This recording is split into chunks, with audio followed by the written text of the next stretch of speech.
Hello, and thank you for joining me again today on the Finding Hope After Loss podcast. It's actually been a while since I have done a solo episode, so I thought I would take this time today to do one and to share a little more about myself and my story for those who are new to the podcast or for those who just don't generally know my story. So it started when I was just 16 and I was diagnosed with PCOS. They didn't really tell me anything really about what PCOS meant or what it, how it would affect my health, how it would affect things in the future. I was basically just told that it may be harder to get pregnant and here's some birth control, come back when you're ready to get pregnant. Being 16 at the time, it didn't really bother me. I didn't really think anything of it because I wasn't actively trying to get pregnant. So I get married to my husband and we decide to start trying for a baby. I'm not having cycles on my own, so I have to go back to the OB and ultimately get referred to a fertility doctor. They confirmed my PCOS diagnosis and started me on Clomid. I actually did not respond to that, so they started the next cycle. They put me on letrozole, and I was also doing acupuncture at the time. For those of you who haven't done acupuncture, it's honestly so amazing. It helped regulate my cycles. Sometimes I would go 90 days without having a cycle, and it was like maybe a month or two into starting the acupuncture, and I started having more regular cycles. It was still longer, but I was still, having those cycles. So I did the letrozole, and unfortunately that cycle failed, and I was devastated because I thought for sure all I needed was to ovulate and I would get pregnant. The cycle after this failed treatment, we decided to take a break because treatment can get expensive and, it can be pretty emotionally taxing as well. I ended up getting pregnant on my own naturally that cycle after a failed treatment. I had my son. It was an uncomplicated pregnancy, and I was able to give birth to my son. And then when he was about 2, we decided we were ready to try again. I actually did get pregnant on my own, but that ended in a chemical pregnancy. One of the worst things about chemical pregnancies too is that you see that positive test, but because a doctor didn't verify it, it doesn't count, in quotes, it doesn't count as a pregnancy because it was never medically confirmed. So then it makes you feel like your baby didn't count, which was really frustrating. I remember even on that one, I was so excited. My husband was out of town. He was traveling for work, and I was so excited because I got the positive test, and I was going to tell him, when he got home. I was saving it to tell him, but then I started bleeding, and I had to call him as he was on his, connecting flight and tell him that, well, I was pregnant, but actually we lost the baby. So obviously that was pretty devastating, and we decided to return back to fertility treatment again.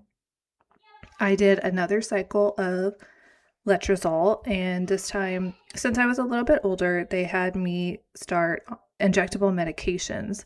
So that was an interesting experience to learn how to give myself a shot because I was the kind of person who used to literally pass out when I had to have blood taken. Like I could not handle needles at all. So to have to do this for myself was definitely a new challenge.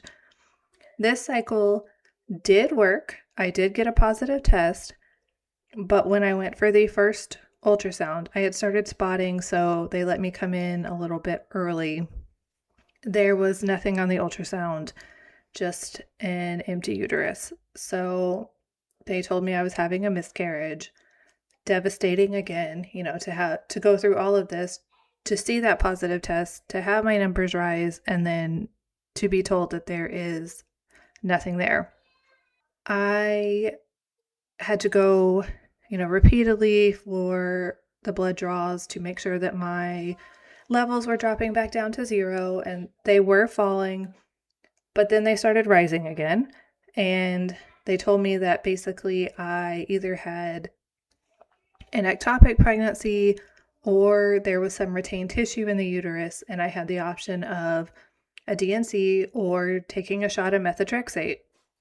So I opted for the shot, and that was not fun either.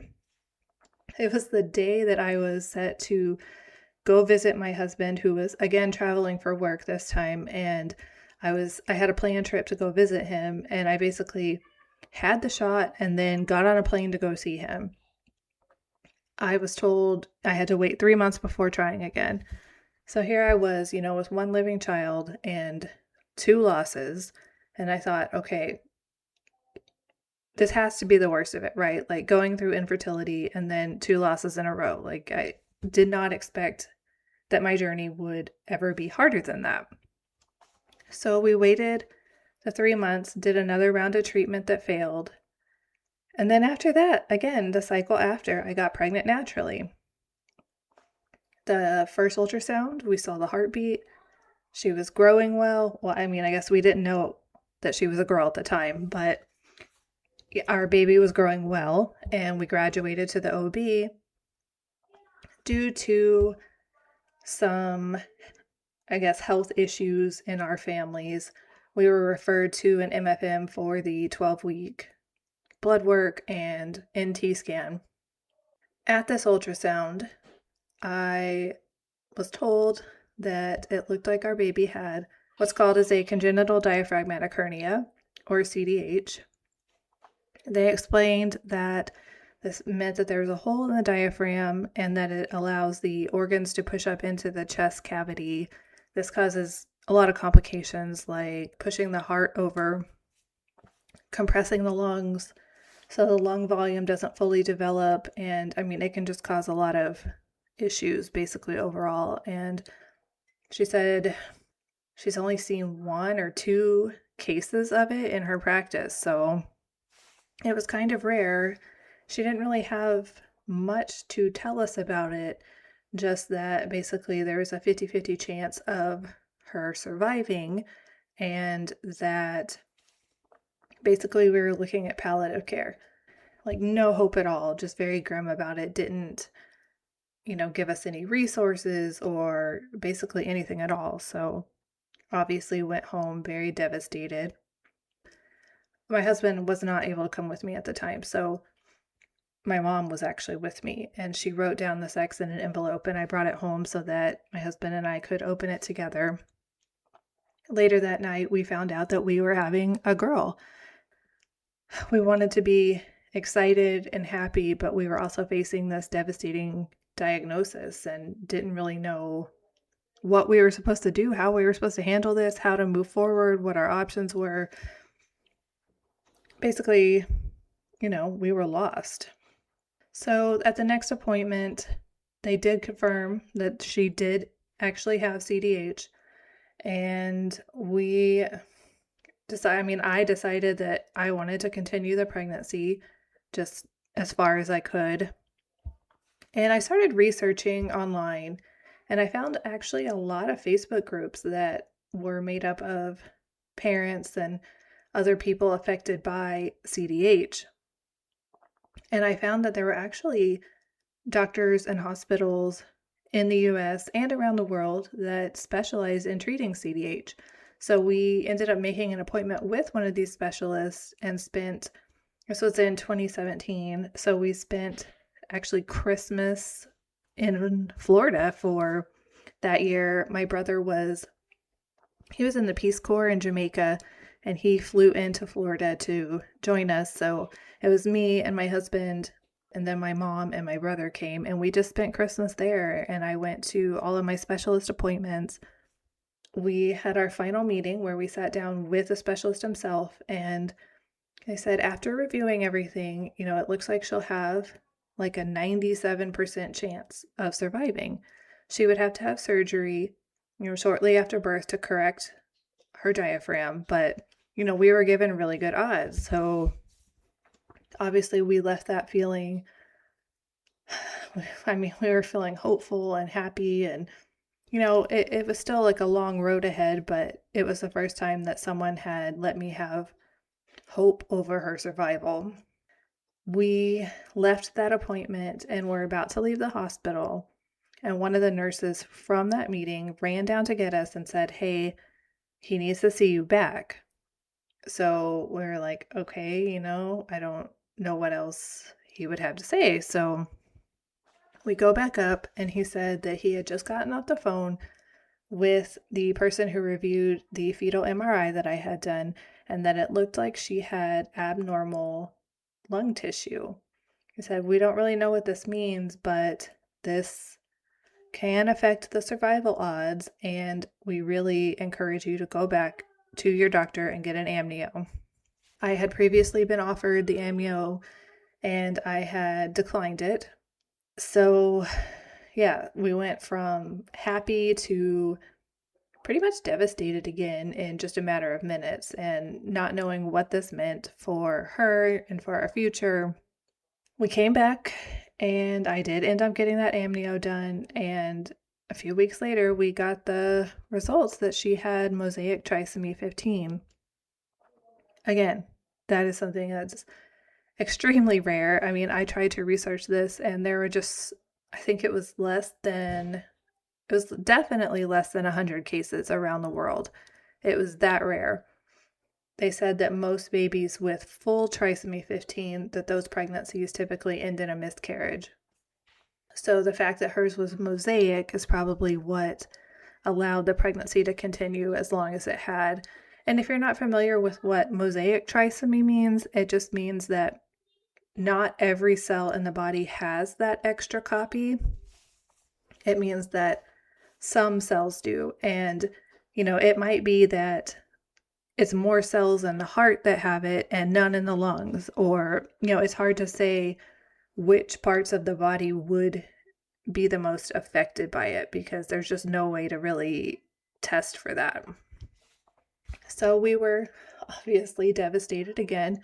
It's like the hits just kept on coming. And we talked to our specialist again, and he said, "Look, we're still willing to treat you, but this will affect her survival odds, and I can't give you a for sure survival number now." But I was like, you know what? I know that she's a fighter. She's made it this far. I still want to plan to come, and I just never in my head thought that she wasn't going to make it. I mean, I was like, okay, we will give birth and have a medically complex child, but never that we would lose her. And we decided to name her Jasmine, her middle name Grace. The name Jasmine actually came to me in a dream. We had been having trouble. We don't agree on baby names, so we had been going back and forth about the names, and I had a dream that we named her Jasmine, and it wasn't even a name we were considering at the time, so it just kind of came out of nowhere. And when I told my husband about it, he actually really liked it, and so that became her name. So she was Jasmine Grace. And so it was nice to have a name, that we could call her. And the pregnancy was going well. We were being monitored, and nothing was really changing. And then when we got to the 32nd week of the pregnancy, I noticed that I wasn't feeling her move as much. And I was, obviously concerned about it. At my 32-week appointment, my husband was actually able to go. He didn't usually come to all of my appointments because of work conflicts, but he was able to come this time. And we learned that she had developed hydrops, which means that there was fluid. There was fluid around her lung and in between her skin and around her brain. And this doctor, he said, you can choose to deliver her now and spend a few minutes with her, or every day you wait, you'll increase the likelihood of her being stillborn. I mean, how do you even make that kind of decision? I felt like either way was a horrible choice to make. I called our specialist and took a while to hear back. It was like 3 days that it took. And that's something, honestly, I'm still upset about. But anyways, he said, "There's nothing else I can do for you. we can't treat her here. Even if she's born early, she would be too small. And, honestly, I did feel kind of abandoned at that point because I wasn't ready to give up and I was still trying to fight for her. I ended up contacting another hospital in Houston and we were set to be evaluated by them the following week. But on the Saturday before we would have left, that morning we had my son's birthday party. I remember, being there and trying to simultaneously be happy and pleasant and talk to people and, be excited for him while also worrying about still not feeling her move and worrying about our situation. So we went to the hospital for that movement check after the party, and I knew before the ultrasound even showed it that she was gone. I remember standing in the waiting room, and I wear a Fitbit on my wrist, and my heart rate was just going crazy. It was so high, and I was just literally standing there, and I think it was that moment that I knew she was gone. So I knew before they told me the words, I'd seen enough ultrasounds. I knew there was no heartbeat. I just knew she was gone. And then we had to start the devastating process of giving birth to her. And that is something that's just absolutely indescribable, having to give birth to your baby knowing that you will not hear a sound. It was honestly the loudest silence I have ever heard in my life. And we were able to spend, a day and a half with her. The nurses were amazing. I still remember them to this day, 7 years later, and they are the absolute best people that could have been there at the time. It was obviously the worst experience of my life, but they made it as good as a terrible experience can be. Yeah, we left the hospital, had to leave her behind, and that was literally the hardest thing that I have ever had to do, is putting her in somebody else's arms and just walking away knowing that I would never see her again. And at the same time, I simultaneously had this desire to get pregnant again because I felt like I was robbed, and it was obviously not ever to replace her, but you just go home with your arms so empty. And it's, again, if you haven't been through it, it's just so hard to describe to someone who hasn't been through it. So I was lucky. I had a lot of support in my life, but I still felt very lonely, very isolated. And because people don't talk about this often, it made me feel like I was the only one who had ever gone through it. And obviously that's not the case, but more people started opening up to me about their losses, and it made me not feel better knowing that other people had gone through it, but feel better knowing that I wasn't alone, that I wasn't crazy for how I was feeling, that other people knew what it was like. And then that kind of led me to getting involved with pregnancy after loss support and writing about what I was going through and the feelings and what my experience, losing Jasmine had been. And then 6 months later, we were able to try again. We did fertility treatment again, and we were so fortunate that it actually worked this time and gave us our rainbow daughter. And then, it was in 2022. So Jasmine was born in 2018, and we had our rainbow in 2019. And then in 2022, we had our pot of gold daughter. So now we have a living son, 2 living daughters, and our daughter Jasmine, who is not with us. It's been a very long and very complicated journey, but I used my experience of going through loss, well, I should say infertility and losses, but it was especially my stillbirth that led me to doing everything that I do today to help other lost families.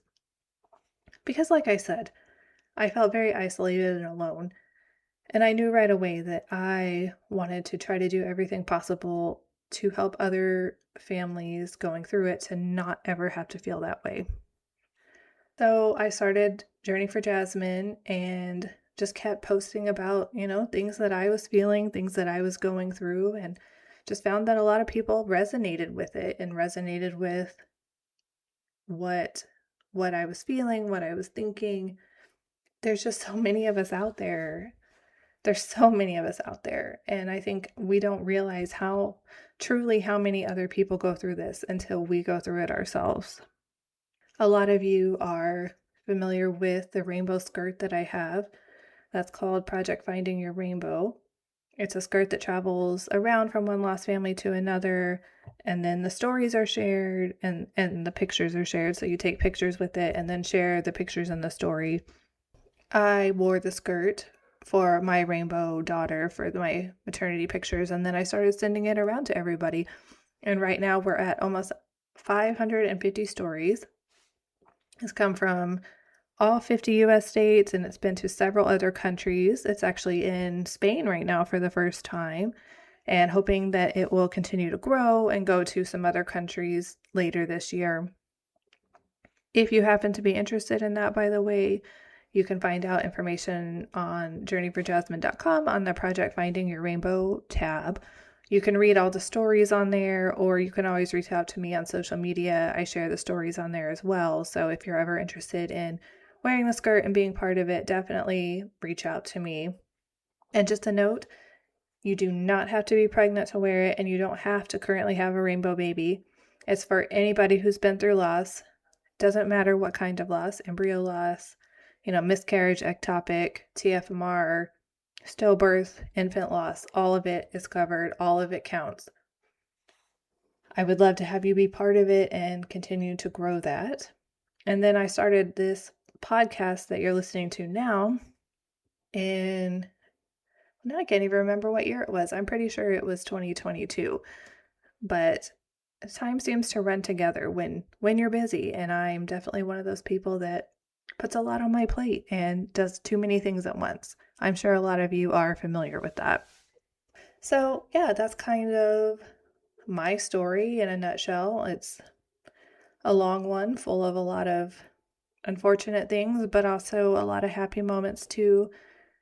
Honestly, I'm just really grateful that I've been able to share about Jasmine and continue to share her story with you, and also that I've been able to be a part in sharing and continuing to share the names and the stories of all of your babies too, because that's really important to me as well, to not only honor my daughter, but also to honor all of your babies as well, to help you do that and share your story and help more people talk about this and help people not feel alone. And yeah, that's just what my whole goal is. So thank you again for listening to this episode, for listening to my story. And as always, if you ever have any questions or need somebody to talk to, please always reach out to me. My email is sarah@journeyforjasmine.com, or you can reach out to me on any of my social media accounts that are all Journey for Jasmine. And if you also want to follow the podcast, there is an Instagram account that's Finding Hope After Loss Pod. If you like the podcast, I would so appreciate if you could leave a review on Apple or Spotify. It really does help the podcast, or share this episode or any of the other episodes with somebody who you think might resonate with it. Thank you again for being here and letting me be a part of your baby's lives. And remember, we are all in this together.